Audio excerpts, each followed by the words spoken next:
Hey, good morning. It's Uncle Lou here. Yep, that's right. It's me, Uncle Lou, live for you on LouTube today. Thanks for watching. I really appreciate it. Today's the day.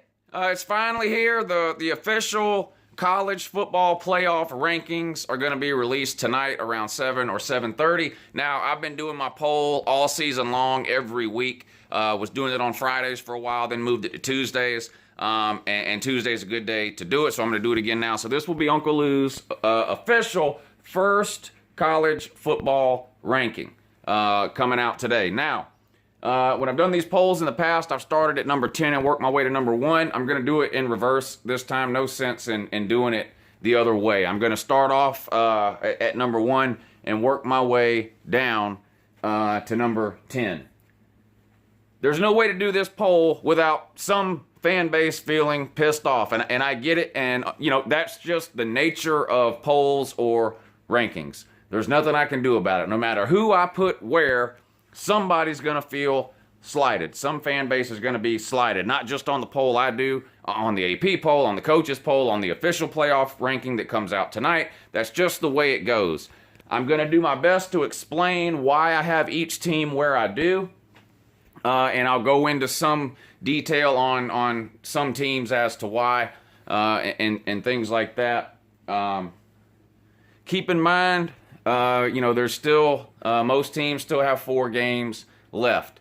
And there's some big games coming up in the next 4 weeks that are really going to shake this top 10 up and the official top 10 that's put out by the playoff committee. So without further ado, drum roll please.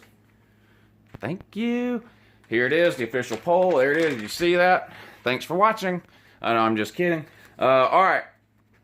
What I'll do is I'm going to put up on the screen right now teams 1 through 4.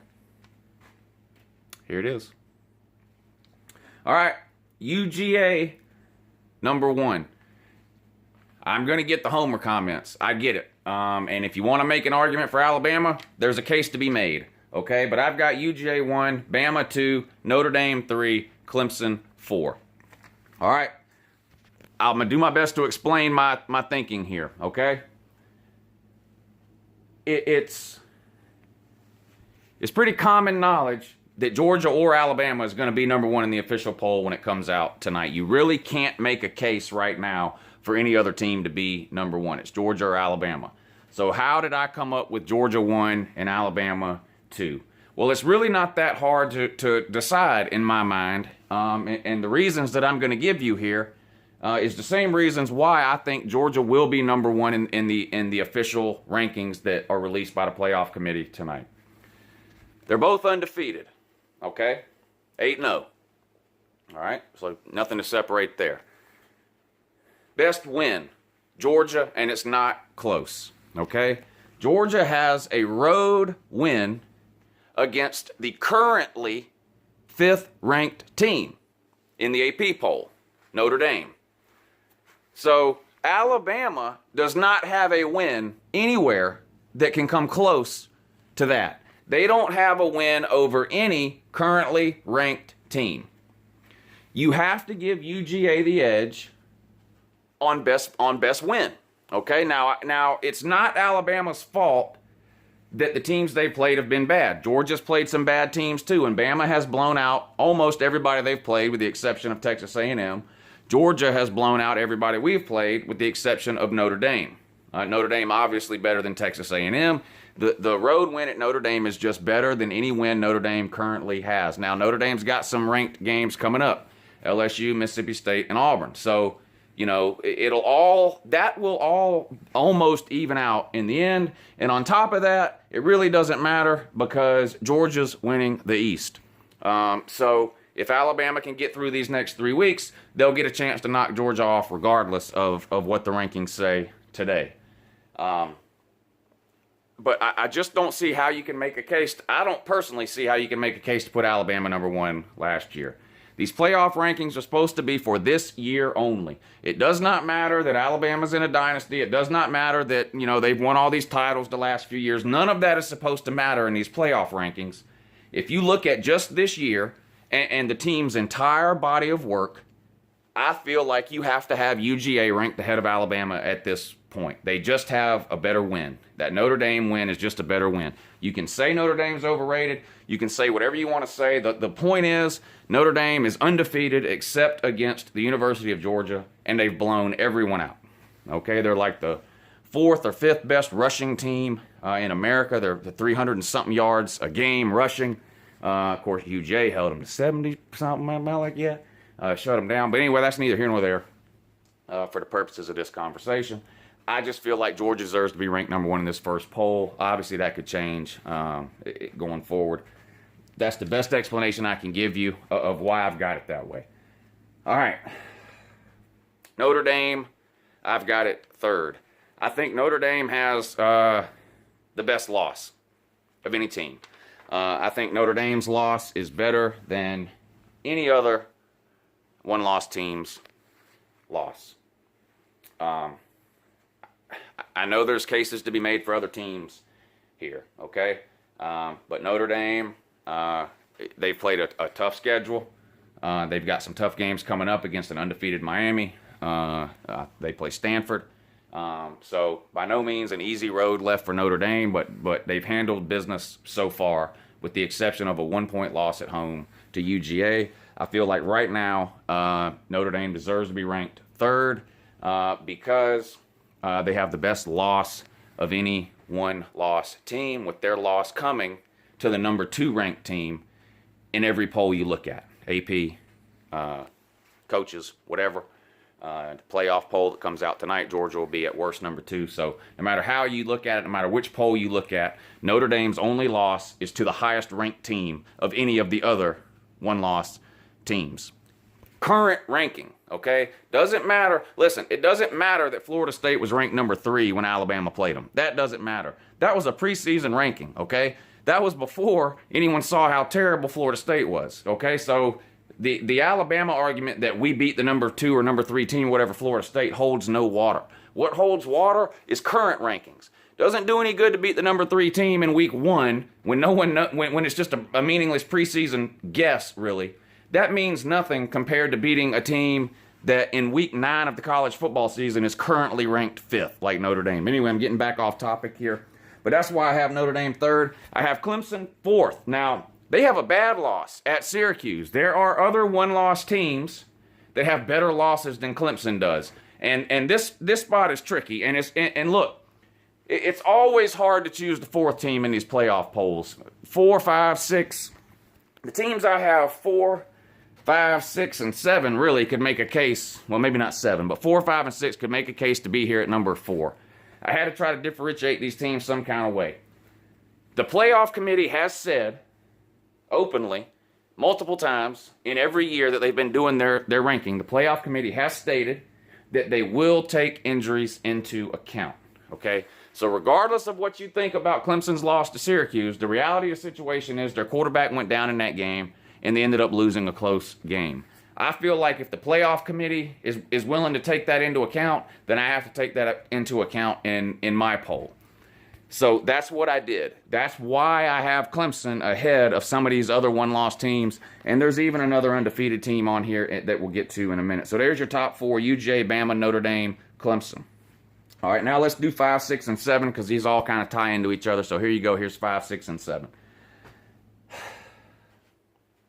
Oklahoma, Ohio State, Penn State. This was the easiest one for me to do, and I'm just going to tell you. I'm just going to tell you like it is in the mind of Uncle Lou. Oklahoma beat Ohio State. They each have 1 loss. There is no way I am moving Oklahoma behind. I'm not moving Ohio State ahead of Oklahoma as long as they both have 1 loss. It's just not happening. I'm not doing it. Other polls are doing it. They may even do it in the playoff ranking tonight. I think that is completely ridiculous. If you're not willing to value head-to-head, then anything else you place value on is 100% completely meaningless. There is no fairer judge or comparison to make between 2 teams than what they did when they faced each other head-to-head. And Oklahoma not only beat Ohio State, they beat them handily at Ohio State. Okay? Now, Ohio State fan, they're going to say, because I see it in the comment section, we're a better team now. We're not the team we were then. That's great. That's awesome. But I have breaking news here. Every team in America is better in week 9 than they are in week 1 or week 2. That doesn't make Ohio State special, okay? That doesn't make Ohio State special. On top of that, their excuse is JT Barrett. JT Barrett's playing way better now than he was playing in week 2. JT Barrett's been in college since 1998, okay? Now compare that to Georgia. Our starting quarterback goes down in the first quarter of the first game of the year. We throw a true freshman in there, making his first ever start on the road at Notre Dame. And we win by 1 point. Now, if we would have lost that game, would Ohio State fan be looking at Georgia right? If Georgia was 7-1 right now, would have lost to Notre Dame, would Ohio State fan be looking at Georgia and saying, well, Georgia's better now than they were then because that was their quarterback's first start? No, they wouldn't.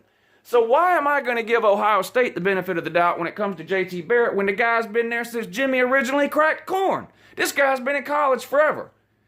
He's suddenly better now in week 8 or 9 than he was in week 2? Well, tough titty, said the kitty. I'm sorry.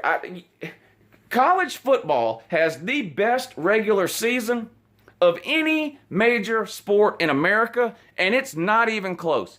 Baseball regular season, meaningless. NBA regular season, meaningless. NFL regular season, some meaning. But nothing matters week to week to week like college football does. No other sport in America. College basketball, worthless until the conference tournaments. There is no other sport in America that matters week in and week out like college football does. So if you're going to tell me that a loss in September doesn't matter, then let's just say, well, then the whole damn season doesn't matter, and let's just take the 4 best conference champions and put them in the playoff then, and who cares what the records are and who you beat and who you lose to in September and all. No, the reason college football is so great is because every week matters. Okay, so Ohio State, you should have been ready to play week 2 against Oklahoma. Plain and simple. You probably are better now than you were week 2. Most teams also are better now than they were week 2. The fly in the ointment to that theory, of course, would be some sort of major injury. You know, like let's say, for example, if Penn State were to lose Saquon Barkley, well, then they're going to be worse than they were in the beginning of the year. But you get what I'm saying. Teams tend to improve after the first couple of games, not get worse. So miss me with all that. We're better now than we were in week 2. You lost, it wasn't close, and you lost at home, okay? So, I mean, that's just what it is. I cannot put Ohio State ahead of Oklahoma. I can't do it. All right, now, after that, you got Penn State. Same thing applies. Penn State and Ohio State played head-to-head. Now, Ohio State fan, what if I put Penn State ahead of Ohio State? You would be mad. You know what you would say? How can you put Penn State ahead of Ohio State, Uncle Lou? Ohio State beat them head-to-head. Well, hello. Oklahoma's knocking. Boomer Sooner. Thank you. That makes perfect sense, Ohio State fan. Of course I wouldn't put Penn State ahead of Ohio State. That would be ridiculous. Hell, they played head-to-head. I saw it. And Ohio State beat them. So, of course, Ohio State should be ahead of Penn State. And, of course, Oklahoma should be ahead of Ohio State. And they are in the Uncle Lou poll. So, that's just that. So, that's 5, 6, and 7. Here's 8, 9, and 10. Wisconsin, TCU, Oklahoma State. This is hard, too, because there's teams 11, 12, and 13 that could lay claim to some of these spots, too. Let's start with Wisconsin. Wisconsin is undefeated, okay? They played absolutely nobody. A series of high school teams. And they're not even really blowing them out. I mean, they're winning 10 to 14-point games and things like that. But let's just be real. The eye test matters, too. There's no one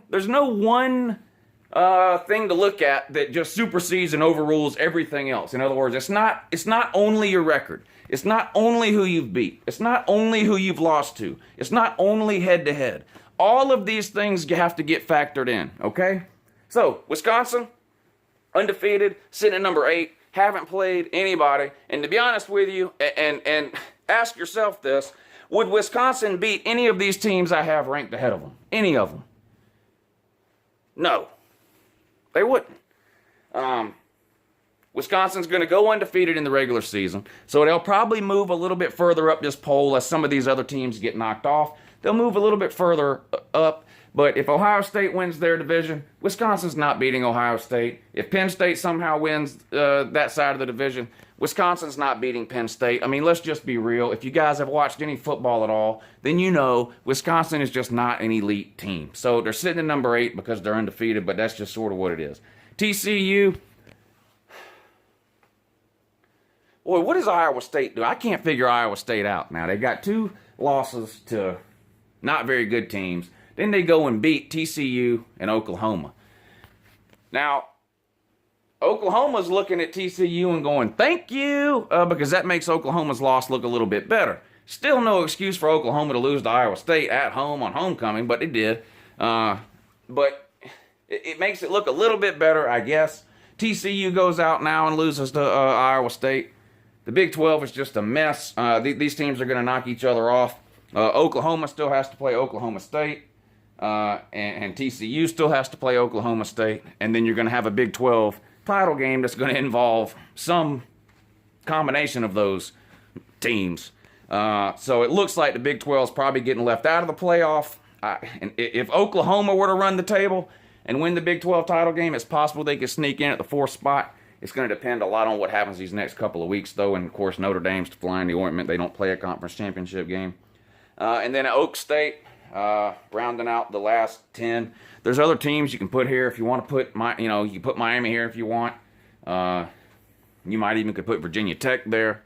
I don't know. Miami's just a terrible team. They're not getting in my top 10. And after this week, it won't matter. They're going to lose to Virginia Tech this weekend. They're going to lose next weekend to Notre Dame. Miami and Wisconsin might be the same team. It's like some sort of weird magic trick. I don't know. Both undefeated. Both haven't played anybody. Wisconsin looks a little bit better than Miami, though. I mean, Miami has been driving a struggle bus since week 1. I mean, miracle 4th quarter win after 4th quarter win. They played North Carolina last weekend.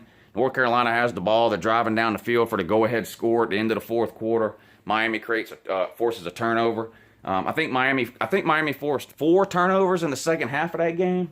If they force 3, they lose. And every game has been like that for them. The Georgia Tech game, the Florida State game, all miracle wins against terrible teams.